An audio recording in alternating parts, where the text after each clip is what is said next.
LA 침례교회 주일 오전 예배에 함께 참석하신 모든 분들을 주님의 이름으로 환영합니다. 오늘 말씀은 베드로 후서 1장 19절로 21절까지에 있는 우리 1장 마지막 3절의 말씀이 되겠습니다. 베드로후서 1장 19절로 21절까지 있는 마지막 우리 3절의 말씀입니다.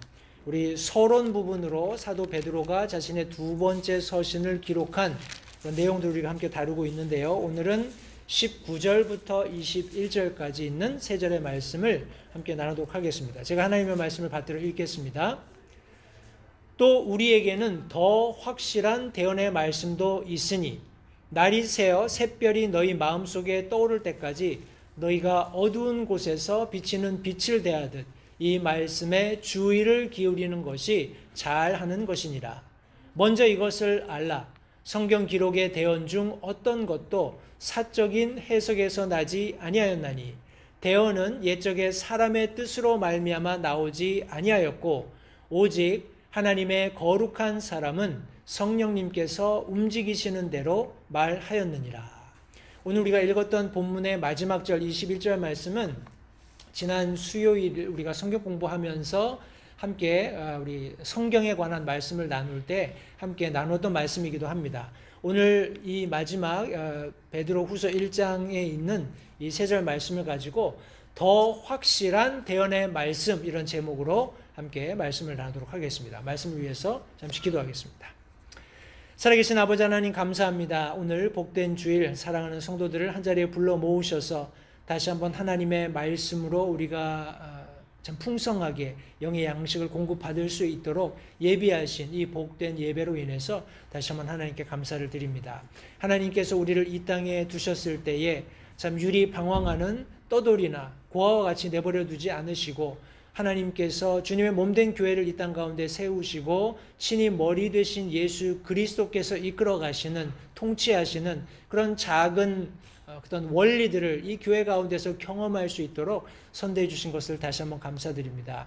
우리가 몸의 각 지체로서 부지런히 일하면서 주님의 뜻을 추구해가는 과정 가운데 예수 그리스도께서 도래하심을 고대하는 그런 성숙한 그리스도인의 삶을 살 수 있는 것이 얼마나 큰 은혜이며 특권인지요. 하나님 이것을 가벼이 여기지 않도록 도와주시고 성경의 말씀과 같이 마지막 때가 도래하고 있는 것을 분명히 보고 알고 확신하는 믿는 그리스도인들이 이렇게 함께 모이는 일에 더욱 힘쓸 수 있도록 주님 도와주시기 원합니다. 오늘 드리는 예배가 하나님께서 영광 받으시고 또 하나님의 뜻이 성취되는 복된 예배가 될 수 있기를 다시 한번 간절히 소원합니다. 부족한 소정을 주님께서 용처대로 사용하시고 모든 영광을 살아계신 하나님께서 홀로 받으시기를 다시 한번 간절히 바라오며 예수님의 귀하신 이름으로 기도했습니다. 아멘. 자리에 앉으십시오. 제가 오늘 아침에 저희 둘째를 공항에 드롭업 해줬습니다. 자기 지인의 결혼식 때문에 한 사나흘 정도 우리 여기 LA에 왔다가 지난 수요일 저녁에 와서 오늘 새벽에 다시 위스콘신으로 돌아갔습니다. 그래서 이제 돌아오는 길에 우리 아내에게 좀 도너츠를 사다 주고 싶어서 내비게이션에서 제일 가까운 도너츠 집을 이제 찾아가지고 이제 운전을 하면서 왔습니다. 운전을 하면서 오는데 미국에서 굉장히 오랜만에 복잡한 교차로를 제가 만났어요. 우리 한국에서는 뭐 저희 제가 섬기던 교회가 왕십리에 있었기 때문에 왕십리 교차로 하면 거기 왕십리 오거리 유명하거든요. 그래서 오거리 정도 되면 굉장히 복잡한데 그와 유사한 그런 교차로를 깜깜한 새벽에 만난 거예요. 그래서 저는 이제 내비게이션이 있고 목적지가 정해져 있기 때문에 별로 그렇게 큰 문제가 안 되었습니다만 그런 생각이 불현듯 들었습니다.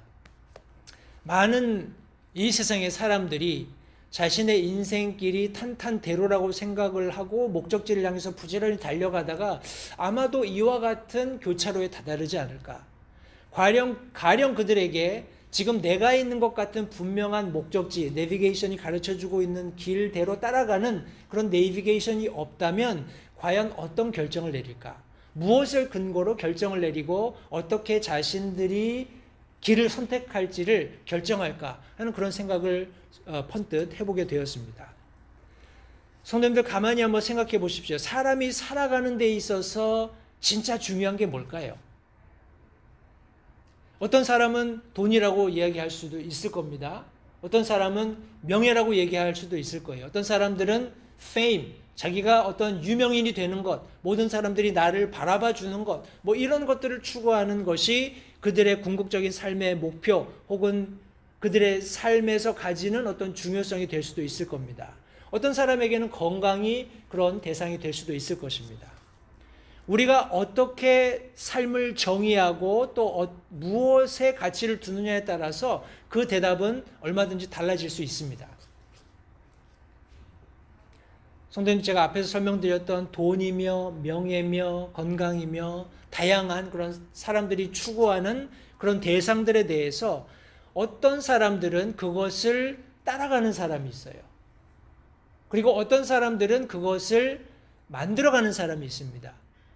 따라간다 하면은 쉽게 이해가 되시죠? 돈을 벌기 위해서 아니면 명예를 얻기 위해서 건강하기 위해서 부지런히 무엇인가를 뒤쫓아가는 그런 사람들이 있는 반면에 제가 무엇을 만들어간다라고 얘기했을 때 이 만든다는 의미는 내가 그렇게 해서 얻어지는 많은 경우의 수를 직접 간접적으로 경험하는 겁니다. 가령 예를 들어서 어떻게 내가 주식을 투자하느냐, 주식을 투자하기 전에 많은 정보들을 서치하는 거예요. 그죠? 많은 정보들을 서치해서 직접적으로 간접적으로 내가 많은 데이터들을 축적하는 겁니다.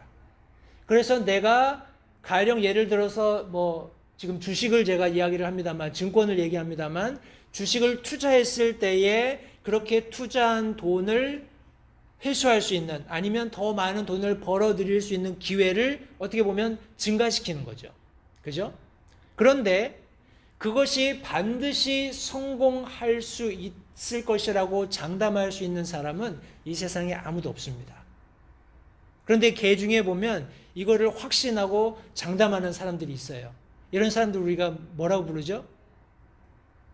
사기꾼이라고 부릅니다.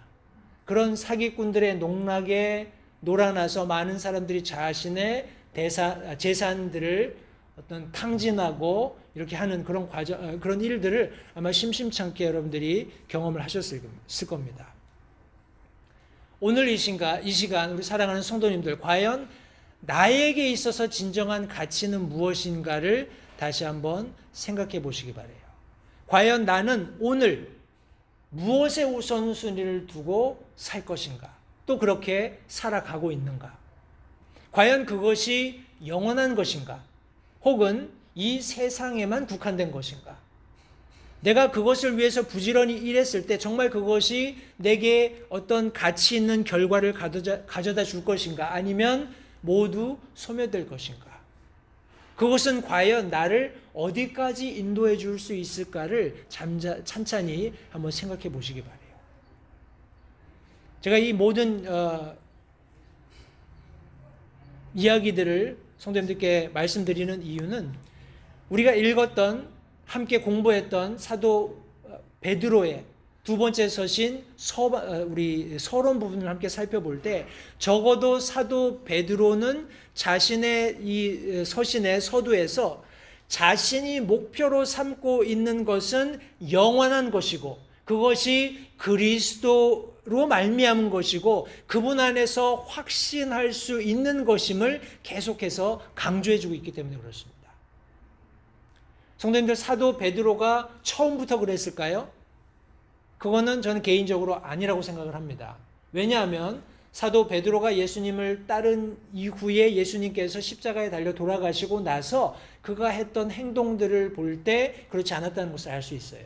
그러나 예수님께서 그를 만나셔서 다시 그를 회복하시는 과정을 통해서 다시 한번 자신의 어떤 정체성, 그리고 예수 그리스도께로부터 부여받은 사명을 확고히 했을 때 지금 여기 사도 베드로가 적고 있는 자신이 믿고 확신하는 영원한 목표의 그런 선명한 그림을 이와 같이 그려낼 수 있었다고 믿습니다.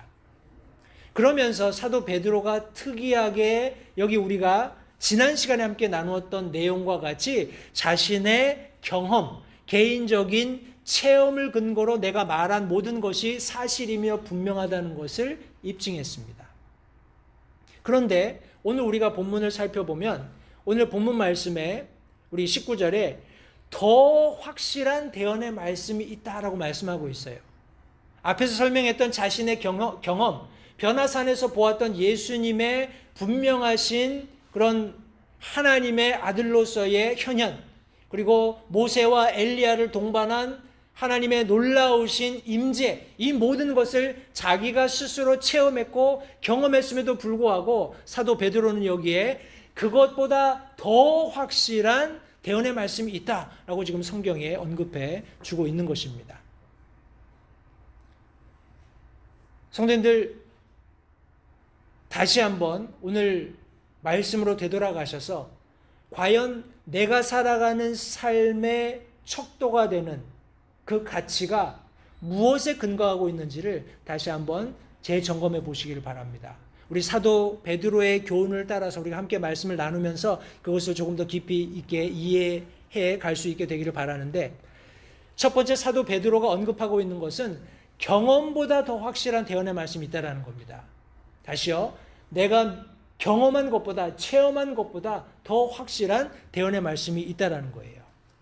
여기 사도 베드로가 얘기했던 더 확실하다라는 성경 원어가 의미하는 것처럼 내가 경험한 것, 내가 몸으로 느끼고 눈으로 보고 어떤 체험한 그런 것들보다 분명하게 더 월등한 사실을 증명할 수 있는 그런 매개체가 있다라는 것을 여기 지금 사도 베드로는 언급하고 있는 것입니다. 이것은 마치 우리 침례 요한이 예수님을 목격하게 되었을 때, 그분의 사역에 들어선 현장을 모습을 목격하게 되었을 때 고백한 내용과 유사합니다. 우리가 알고 있는 마가복음 1장 7절 말씀해 보시면 침례 요한이 나보다 더 능력 있는 분께서 내 뒤에 오시나니 나는 몸을 굽혀서 그분의 신발끈을 풀 자격도 없다라고 자신을 묘사했습니다. 예수 그리스도를 바라보면서 나보다 더 능력 있는 분께서 내 뒤에 오시는데 나는 그 몸을 숙여서 그분의 신발끈을 풀 자격조차 없다라고 자신을 분명히 언급하고 있어요. 성도님들, 자신이 가지고 있는 경험, 지금 침례 요한이 하고 있는 여러 가지 예수 그리스도의 길을 평탄케 하라는 앞서 부르심을 받은 자의 그런 사역을 해가는 과정 속에서 자신이 하고 있는 일들보다 더 위대한 일들을 이루실 분이 있다라는 것을 분명히 언급하고 있는 것처럼 사도 베드로는 자신이 경험했던 그 예수님보다 더 확실한, 더 분명한 우리 대언의 말씀이 있다라는 것을 여기 언급해 주고 있는 것입니다. 자신의 경험, 자신의 체험에 앞서서 존재하는 무엇인가, 여기 성경에는 분명히 대언의 말씀이라고 성경이 언급하고 있습니다. 성도님들, 개인적인 경험은 사람에 따라서 우리 차이가 얼마든지 있을 수 있습니다.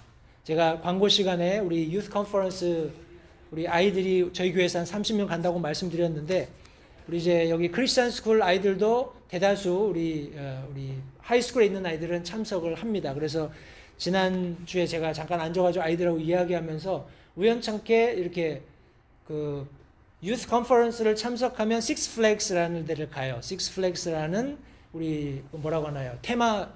테마타운이라고 그래야 되나요? 놀이기구 있고 한 그런 데인데, 이제 어떤 한 아이는 자기는 그 놀이기구가 무서워서 아무것도 못한다는 거예요. 근데 어떤 아이는 그 식스 플래그스에서 제일 무서운 이렇게 드롭하는 그런 게 있는데 자기는 그런 거 뭐 눈 감고도 탄다는 겁니다. 개인적인 취향이고 또 개인적인 경험이에요. 아마 그 아이들이 그것을 똑같은 놀이기구를 탄다고 해도 아마 저마다 하는 말이 다 틀릴 겁니다. 야, 나는 무서워 죽는 줄 알았다. 아니면 나는 뭐 눈 하나 깜짝이지 않고 탔다. 여러 가지 다양한 그런 개인적인 경험을 이야기할 수 있을 겁니다. 그거는 개인적인 거예요. 그죠? 그러나 사실이라는 것은 불변하고 공통된 정보를 일관성 있게 전달해 줍니다. 가령 제가 말씀드렸던 그런 이제 우리 흔히 얘기하는 뭐 자이로 드롭이라고 하나요? 이렇게 공중에서 떨어지는 그런 놀이기구가 어떤 높이에서 어떤 속도로 떨어지느냐, 이런 것들은 절대 변하지 않죠. 그러나 그것을 경험했을 때 그 경험치는 개인에 따라서 얼마든지 변할 수 있다는 겁니다. 그런데 이 성경 말씀해 보시면 특별히 오늘 여기 사도 베드로가 언급하고 있는 자신의 경험을 앞서는 경험보다 더 확실한, 더 분명한 것이 있는데 그것이 대언의 말씀이다 라고 성경이 기록하고 있습니다. 우리 영어로 prophecy 이렇게 이야기를 하는데 우리 prophecy라는 단어의 의미는 prediction of what will happen in the future 이렇게 영어 사전적으로는 되어 있습니다. 해서 미래에 어떤 일이 일어날지에 대한 예언 이렇게 되어 있어요. 그러니까 성경이 말씀하고 있는 되어질 미래의 모든 일들에 대해서 성경이 기록하고 있는 그것이 바로 자신의 경험을 앞서는 확실한 말씀인 것을 여기 지금 성경이 말씀해 주고 있는 것입니다. 국어적인 의미에서 예언은 앞으로 다가올 일을 미리 알거나 짐작하여 말하는 것. 특별히 우리 여기 사전에서는 그리스도교라고 했습니다만 우리 기독교에서 말하는 신탁을 받는 사람이 하나님으로부터 직접 계시된 진리를 사람들에게 전하는 일 혹은 그런 말이라고 사전적으로 정의하고 있습니다. 또 다른 사전에서는 여기 위키백과사전인데요. 예언이라는 것은 신과 소통할 목적으로 보통은 예언자에 의해 주장이 되는 메시지다 이렇게 되어 있습니다. 이러한 메시지는 보통 신의 뜻의 영감, 해석, 계시가 수반되며 앞으로 다가올 선지자의 사회적 세상과 사건들이 관련된다. 뭐 어렵게 설명이 되어 있습니다만 앞으로 일어날 일들에 대해서 하나님께서 말씀하시는, 물론 거기에는 에이전트가 있어야 합니다. 우리 그런 대상을 우리 대언자 혹은 예언자 이렇게 이야기를 하죠. 그러나 미래에 일어날 일들을 말씀해 주시는 것에 대해서는 분명히 여기 지금 동일한 정보를 사전들이 전달하고 있습니다. 사도 베드로가 자신의 두 번째 서신 전반에 계속 이야기했던 것, 예수 그리스도의 다시 오심, 그분께서 우리를 구원하시고 또 우리에게 주신 영원한 생명, 하는 일련의 이런 모든 것들, 성도님 사도 베드로가 말하고 있는 모든 것들, 그분의 다시 오심과 성도들의 부활, 영광스러운 통치, 이런 모든 개념들이 앞으로 미래에 일어날 일들이잖아요. 그죠? 그러니까 그런 것들을 설명했을 때 자신의 경험도 굉장히 자신에게는 중요한 것이지만 이것보다 앞선 분명한 하나님의 대언의 예언의 말씀들이 내 경험을 우선한다라고 지금 여기 성경에 말씀해주고 있는 것입니다. 우리 요한계시록 말씀해 보시면 19장 10절 말씀에 이런 말씀이 있습니다. 내가 그의 발 앞에 엎드려 그에게 경배하려 하매 그가 내게 말하기를 나는 내 동료 종이요 예수님의 증언을 가진 내 형제들 가운데 속한 자니 너는 주의하여 그리하지 말고 하나님께 경배하라. 예수님의 증언은 대언의 영이니라 하더라 라는 말씀이 있습니다. 여기 이런 일이 우리 사도 요한에게 여러 차례 있었습니다.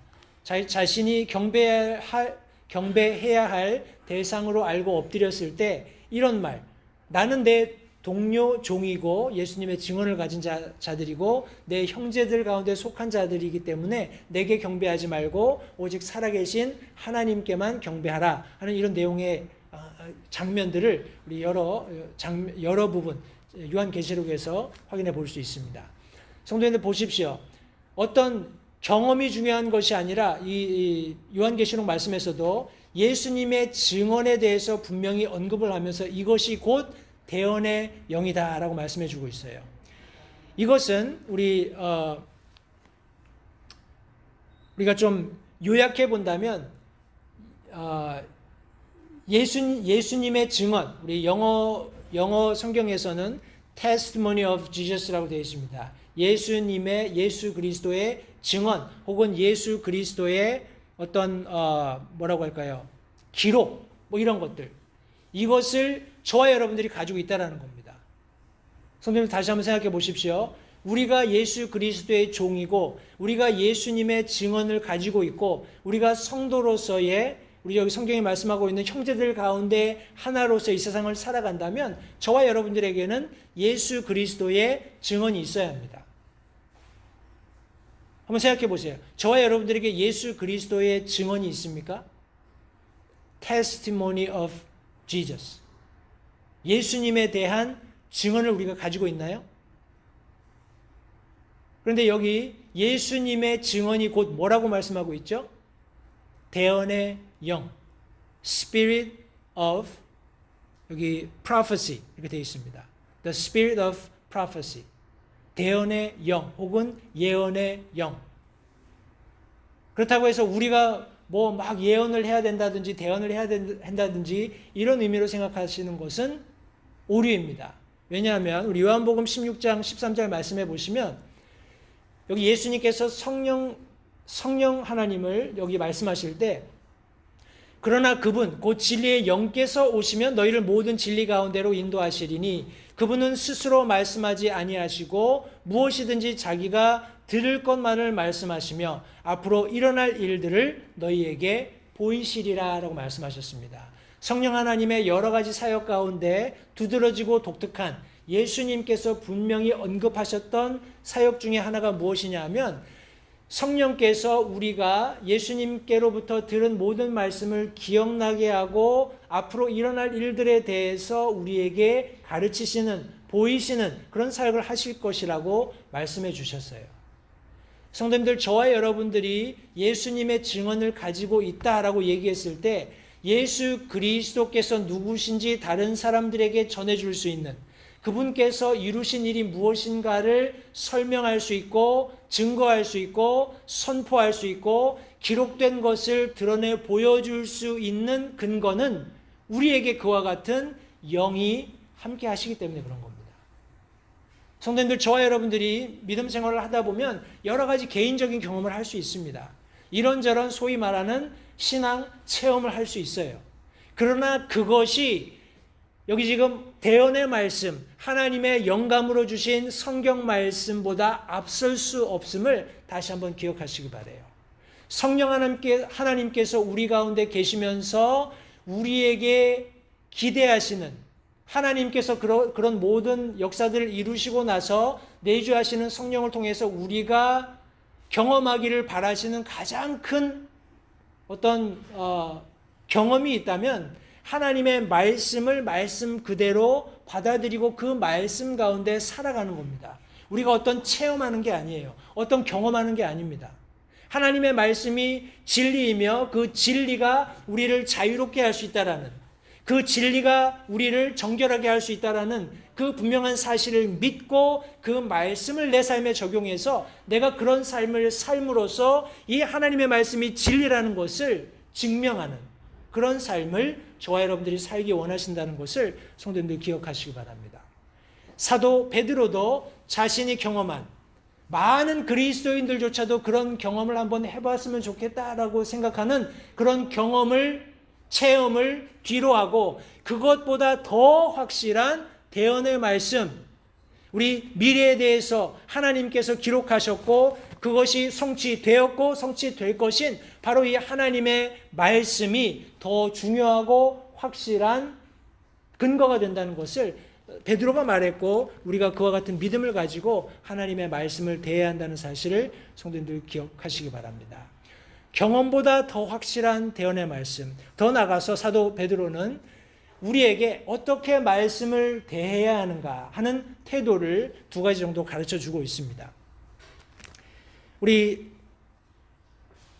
19절, 우리 하반절부터 있는 쭉 말씀해 보시면 여기 더 확실한 대언의 말씀이 있다고 언급하면서 날이 새어 샛별이 너희 마음속에 떠오를 때까지 너희가 어두운 곳에서 비치는 빛을 대하듯 이 말씀에 주의를 기울이는 것이 잘하는 것이다 라고 말하면서 20절에 먼저 이것을 알라라고 얘기했습니다. 그런 태도를 말씀하시면서 우리가 이후에 조금 더 다루겠습니다만 성경 기록의 대언 중 어떤 것도 사적인 해석에서 나지 아니하였나니, 그러면 이 성경 기록이 어떻게 기록이 되었나요?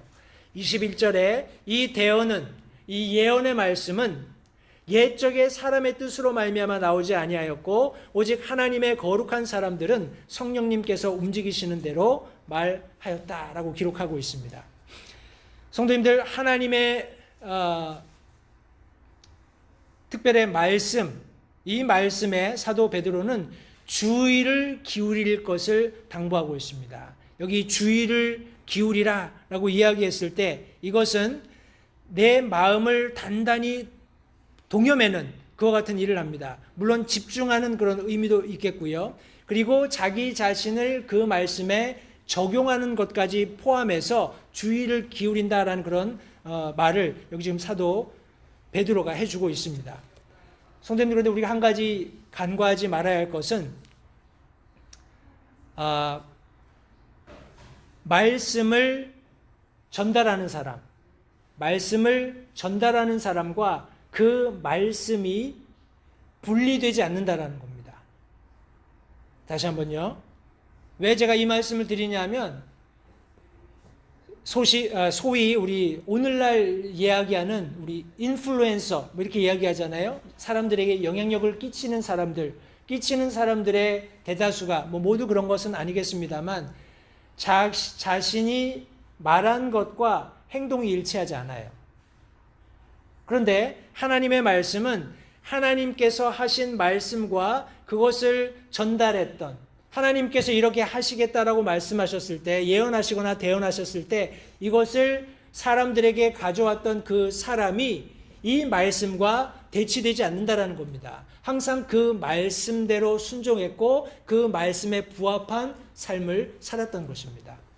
어떤 의미에서는 그것이 오늘날 도덕적으로 타락하거나 문란한 그런 종교 그런 계의 지도자들이 사람들에게 우리 어찌 보면 하나님의 말씀이죠. 하나님의 가치를 손상시키는 그와 같은 결과를 가져왔는지도 모릅니다. 그런 의미에서 믿는 그리스도인의 삶이 얼마나 중요한지를 다시 한번 생각하시고요. 여기 지금 주의를 기울일 때 무엇을 묘사하고 있냐 하면 마치 어두운 곳에서 비치는 빛을 대하는 것처럼 그렇게 주의를 기울여라라고 말씀하고 있습니다. 우리가 알고 있는 요한복음 1장 4절부터 14절 말씀, 예수 그리스도께서 하나님 자신이셨고 그분께서 모든 사람들에게 하나님께서 가져다 주실 수 있는 생명을 소유한 분이셨는데, 여기 지금 특별히 요한복음 1장 4절부터의 말씀은 그것을 빛으로 묘사하고 있습니다. 제가 너무 길어서 다 적지 않았는데 성경을 찾아서 제가 읽겠습니다. 천천히 한번 보십시오. 여기 지금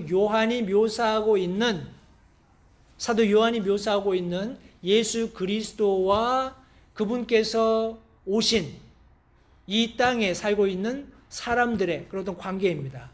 그분 안에 생명이 있었으며 그 생명은 사람들의 빛이더라. 그 빛이 어둠 속에 빛이 돼 어둠이 그것을 깨닫지 못하더라. 하나님께서 보내신 사람이 있었으니 그의 이름은 요한이더라. 그가 증언하러 왔으니 이것은 그 빛에 대해 증언하여 모든 사람이 자기를 통해 믿게 하려 함이라. 그는 그 빛이 아니요 그 빛에 대해 증언하도록 보내어진 자더라. 그 빛은 참 빛으로 세상에 들어오는 모든 사람을 비추느니라. 10절 말씀입니다. 그분께서 세상에 계셨으며 세상이 그분에 의해 만들어졌으되 세상이 그분을 알지 못하였고 그분께서 자기 백성에게 오심에 그분의 백성이 그분을 받아들이지 아니하였으나 그분을 받아들인 자 곧 그분의 이름을 믿는 자들에게는 다 하나님의 아들이 되는 권능을 그분께서 주셨으니 이들은 혈통으로나 육신의 뜻으로나 사람의 뜻으로 나지 아니하고 오직 하나님께로부터 태어난 자들이니라. 말씀이 육신이 되어 우리 가운데 거하심에 우리가 그분의 영광을 보니 아버지의 독생하신 분의 영광이요 은혜와 진리가 충만하더라. 13절 말씀에 이렇게 빛으로 이 땅 가운데 오신 그분을 받아들이는 사람들이 하나님의 아들이 되는 권능을 하나님께서 주셨는데, 이렇게 되는 것은 혈통이나 육신의 뜻으로나 사람의 뜻으로 나지 않고 하나님께로부터 났다 말씀하고 있습니다. 하나님께로부터 태어난 자들이다 라고 그들을 설명하고 있어요. 베드로서 1장 우리가 방금 읽었던 20절 21절 말씀에서도 성경 기록의 대언 중 어떤 것도 사적인 해석에서 나지 아니하였다라고 말씀하고 있습니다. 어떤 사람의 의견, 사람의 견해, 사람들의 철학, 사상 의지 이런 것들을 따른 것이 아니라는 거예요. 옛적에 사람의 뜻으로 말미암아 나지 않았고 오직 하나님의 거룩하신 사람들은 성령께서 움직이시는 대로 말했다라고 말씀하고 있습니다. 앞서 읽었던 우리 요한복음 16장 13절 말씀에서와 같이 성령께서 자기가 들을 것만을 말씀하셨고 일어날 일들에 대해서 우리에게 보여주신다라고 말씀하신 그런 분명한 어떤 질서이죠. 성경 안에 있는 질서이며 원리를 지금 여기 동일하게 사도 요한과 사도 베드로가 설명을 하고 있는 것입니다. 요한복음 3장 18절부터 21절 말씀해 보시면 그를 믿는 자는 정죄를 받지 아니하거니와 믿지 않는 자는 하나님의 독생자의 이름을 믿지 아니하였으므로 이미 정죄를 받았느니라. 이 정죄가 무엇인지를 설명하는데요. 이 정죄가 바로 이것인데 곧 빛이 세상에 왔으되 사람들이 자기 행위가 악함으로 빛보다 어둠을 더 사랑한 것이니라. 이는 악을 행하는 자마다 자기 행위를 책망받을까 염려하여 빛을 미워하고 또 빛으로 나오지 아니하기 때문이라. 그러나 진리를 행하는 자는 빛으로 나오나니 이것은 자기 행위가 하나님 안에서 이루어졌음을 나타내려 함이니라 하시니라. 정말 놀랍게 우리 잘 알고 있는 요한복음 3장 16절 이후에 예수님께서 우리 세상을 정죄하실 때에 이 정죄가 어떤 원리로 이루어지는지를 설명하고 계세요. 빛으로 예수 그리스도께서 이 세상에 오셨을 때 사람들이 자기 행위가 악하기 때문에 빛에 나가면 그 악한 행위가 드러날 것 같아서 빛을 피하고 어둠으로 숨는다라고 말씀하고 있습니다. 그런데 여기 진리를 행하는 자들이 있어요. 진리를 행하는 자들은 어떤 사람들인 거 아니? 빛으로 나오는 사람들입니다. 그러면서 자기 행위가 하나님 안에서 이루어진 것을 확인하려는 사람들이에요.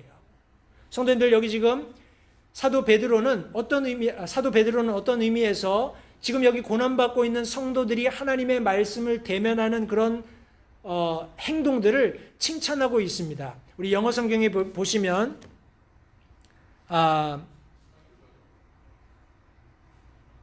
19절 말씀에 Ye do well that ye take heed. 이렇게 하는 것이 잘하는 것이다. 이렇게 하는 것을 권면함과 동시에 그들이 그렇게 하고 있는 것을 칭찬하고 있는 거예요. 이렇게 하는 것이 잘하는 것이다 하면서 너희가 말씀을 대할 때 마치 날이 새어서 샛별이 너희 마음속에 떠오를 때까지 어둠 속에서 비치는 빛을 보는 것처럼 그와 같은 모습으로 하나님의 말씀을 대하는 것이 잘하는 것이다. 지금까지 너희가 그렇게 했던 것처럼 사적인 해석들을 막 덧붙여서 이제 2장부터는 그런 아주 본격적인 이야기들이 나옵니다. 거짓 교사들에 대해서 하나님의 말씀을 임의로 해석하고 잘못 가르치고 자기만 패망에 이르는 것이 아니라 다른 사람들까지 잘못된 길로 이끄는 그런 사람들을 책망하는 내용들을 우리가 함께 살펴보게 될 텐데, 이런 오류에 빠지는 사람들의 특징은 무엇이냐 하면 잘못된 빛을 찾는 겁니다. 자기가 생각하는 어떤 빛을 추구하는 거예요. 하나님의 말씀 가운데에서 자신의 철저한 죄인됨으로부터 하나님의 말씀을 찾아가는 것이 아니라 자신의 어떤 깨달음, 자신의 어떤 의지적인 노력을 통해서 어떤 번뜩이는 그런 명철을 추구하는 겁니다. 그런 사람들이 세상에 더러 있습니다. 그래서 사람들에게 무엇인가 굉장한 광명을 줄 것처럼 떠버립니다. 많은 사람들이 그들을 추앙하고 결국 그들이 패망하는 것을 우리가 종종 보아오곤 했습니다. 그러나 우리 요한복음에서 예수님께서 3장에 특별히 말씀하셨던 것처럼 사람들은 본질적으로 진리의 말씀에 다가서기를 꺼려합니다. 왜냐하면 자신의 죄가 드러나야 하기 때문에 그래요. 자신의 죄를 고백하지 않고는 성도님들 절대 우리가 빛을 경험할 수 없다는 것을 기억하시기 바라요. 사도 베드로는 다시 한번 우리가 말씀을 대할 때 철저히 죄인됨을 자각하고 거기서부터 진리로 나가는 노력이 필요하다고 지금 여기 가르치고 있습니다. 예수님께서 요한복음 9장 5절 말씀에 내가 세상에 있는 동안에는 세상의 빛이다 라고 단언하셨습니다. 성도님들, 지금 예수님이 계신가요? 계시죠. 우리와 함께 계십니다. 성령 하나님으로서 우리와 동행하세요. 그분은 여전히 빛으로 창조되셨고 빛으로 이 땅 가운데 오셨고 지금 우리와 함께 빛으로 계신다는 사실을 성도님들 잊지 마시기 바랍니다. 날이 새어 샛별이 너희 마음속에 떠오를 때까지, 성도님들, 깜깜한 밤에 별이 떠오르고 그 별이 그 빛을 발하는, 서서히 어둠을 몰아내는 그런 과정들을 경험하기 위해서는 나의 지속적인 관심 그리고 노력이 없으면 불가능한 겁니다. 사람들은 어두움 속에서 그런 어두움에 적응되어 가는 그런 행태를 보이곤 합니다. 그래서 어떤 도덕적인, 윤리적인 그런 어떤 기준도 상실하고 자기 뜻대로, 어떻게 보면 창세기 6장에 나오는 것처럼 모든 마음에 생각하는 것이 악할 뿐이지만은 거기에 이제 유지되어 있는 거예요. 그것이 당연한 것처럼 여기는 겁니다.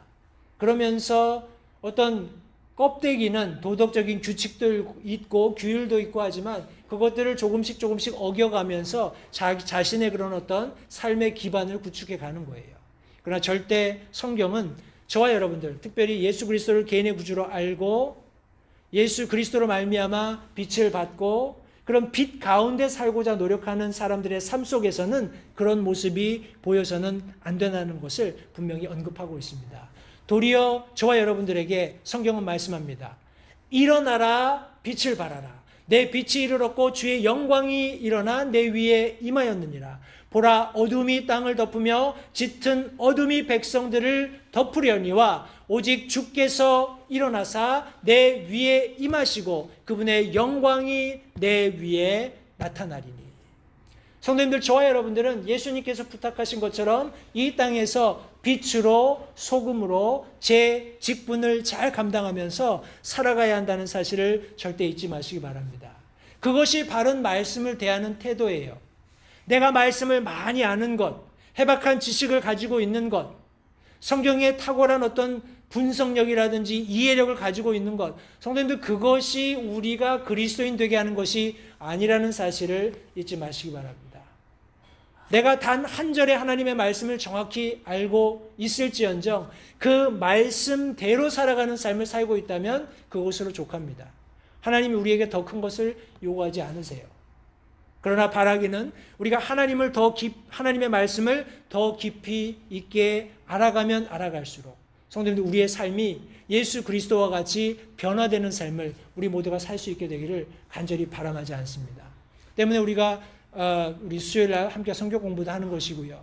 여러 가지 다양한 주제들을 통해서 하나님의 말씀이 무엇이라고 가르치고 계시는지를 우리 함께 배워가고 있는 것입니다.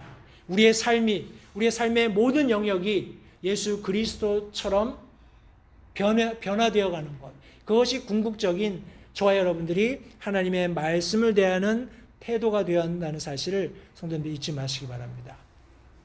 더 나아가서 우리 사도 베드로는 하나님의 말씀에 관한 진실을 설명해 주었습니다. 성경 기록의 대언 중에 어떤 것도 사적인 해석에서 나지 않았다라고 말씀하고 있습니다. 여기 사적인 해석, 우리 interpretation 이렇게 얘기했을 때 이것은 성경 원어가 의미하는 바는 설명하는 것 혹은 적용하는 것, 해석하는 것이 모두 포함이 됩니다.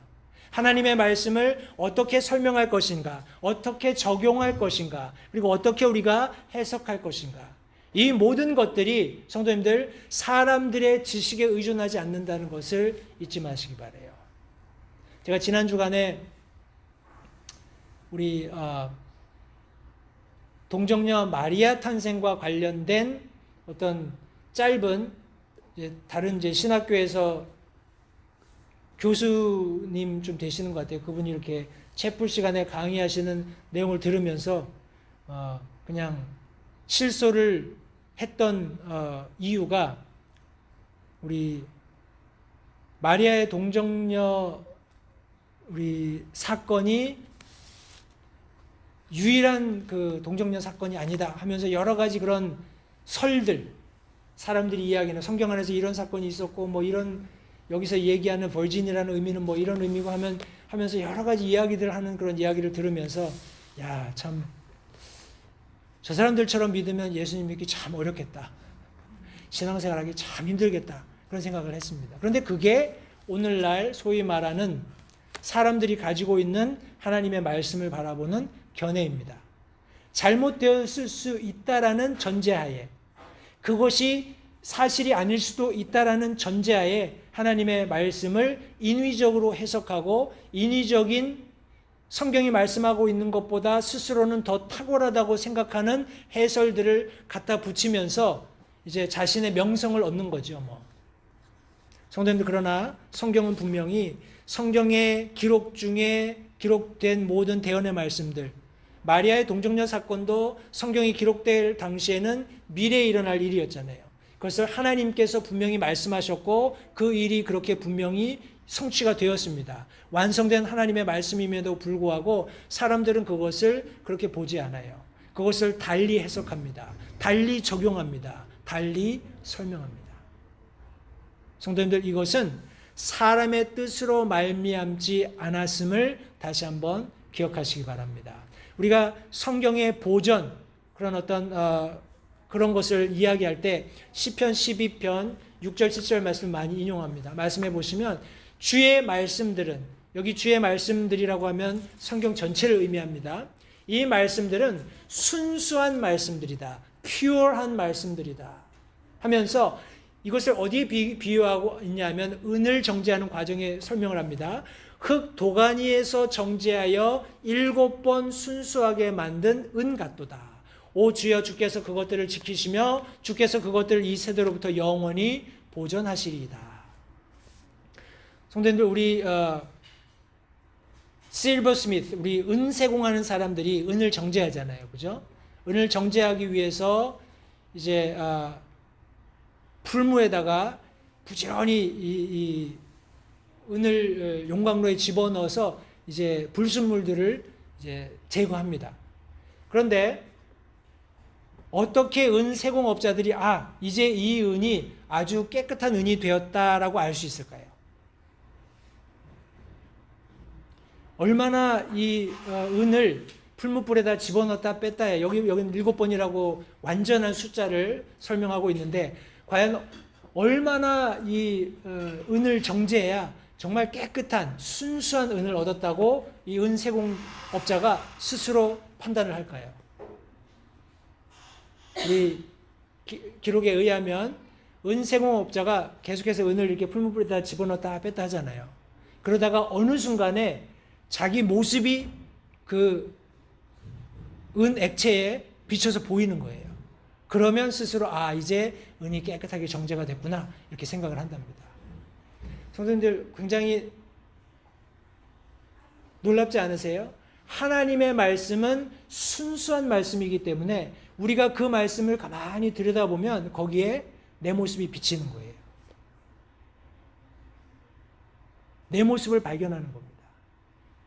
그 말씀을 가지고 다른 사람을 안경 끼고 바라보고 정죄하고 판단하고 하는 것이 아니라 나 스스로를 들여다보는 겁니다.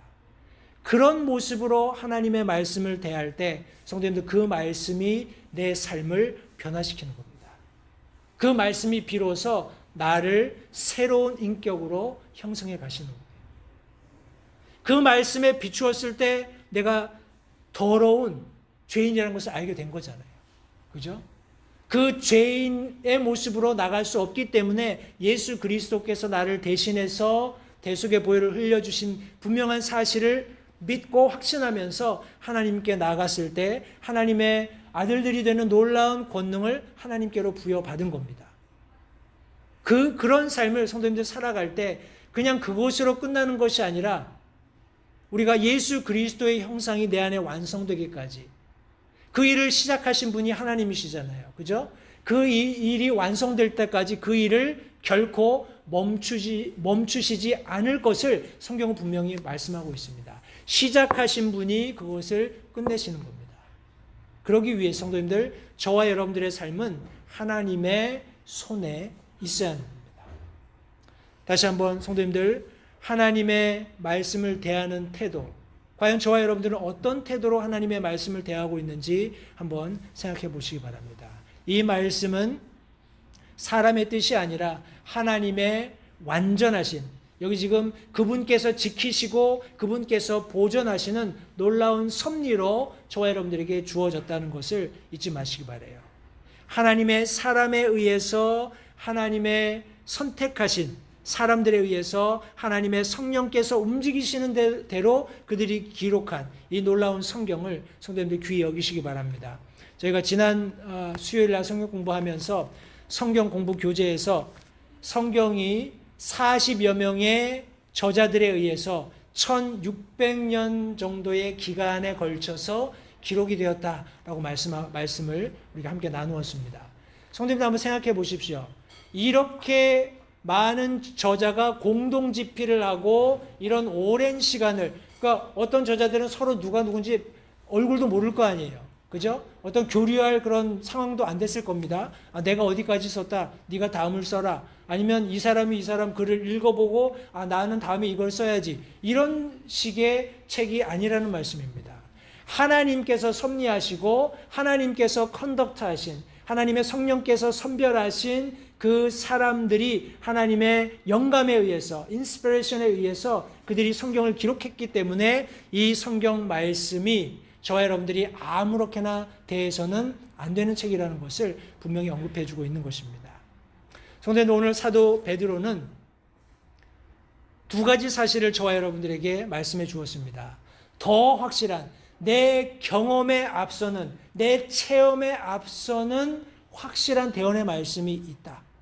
그리고 이 말씀을 우리가 어떻게 대해야 하는가, 대하는 태도에 대해서 언급해 주었습니다. 하나님께서 영감으로 기록하신, 사람의 뜻이 아닌 하나님의 완전하신 뜻으로 영감으로 기록하신 이 말씀은 성도님들, 우리가 조심스럽게 마치 어두운 밤 속에서 새벽별이 떠오르고 이제 아침 동이 터오르는 그런 장면을 목격하기 위해서 유심히 아주 관심 있게 주의를 기울이는 그런 모습으로 하나님의 말씀을 대하지 않으면 안 된다는 사실을 분명히 언급해 주고 있는 것입니다. 성도님들, 그렇게 할 때 우리의 체험이나 경험을 뛰어넘는 놀라운 하나님의 말씀의 의미들을 깨닫게 되는 것입니다.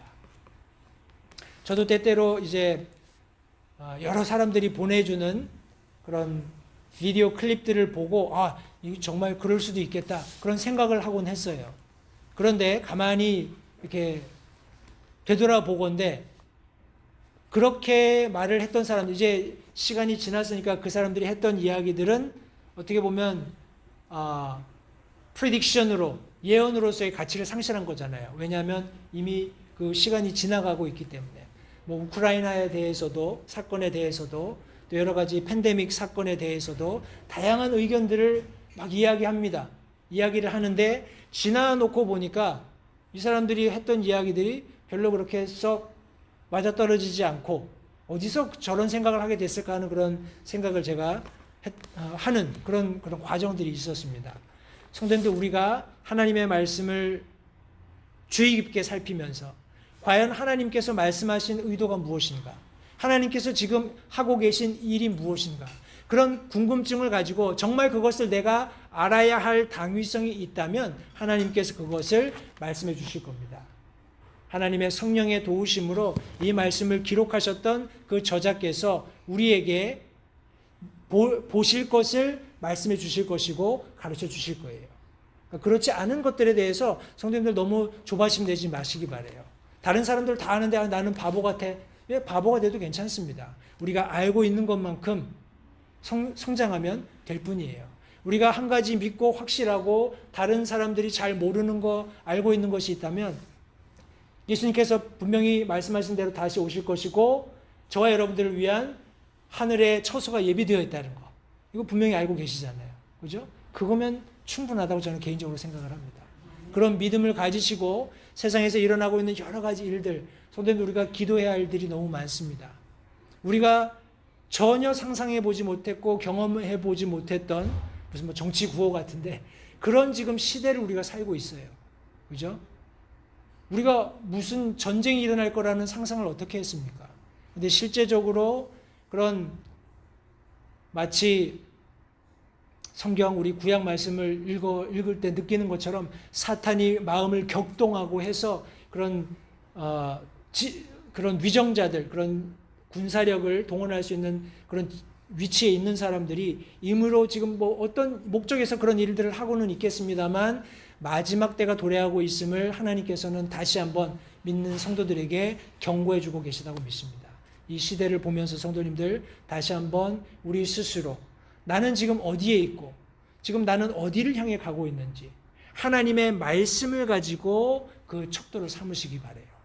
그러기 위해서 내 경험이나 내 체험에 의존하는 것이 아니라 여기 지금 하나님께서 주신 대언의 말씀들, 예언의 말씀들을 그것보다 앞세우는, 우선시하는 그런 믿음을 가지고 함께 살면서 우리에게 닥치는 매일매일의 삶을 지혜롭게 하나님의 도우심으로 해결해가는 그런 지혜로운 모든 LH 침례교회 성도님들이 되시기를 바랍니다. 기도하겠습니다.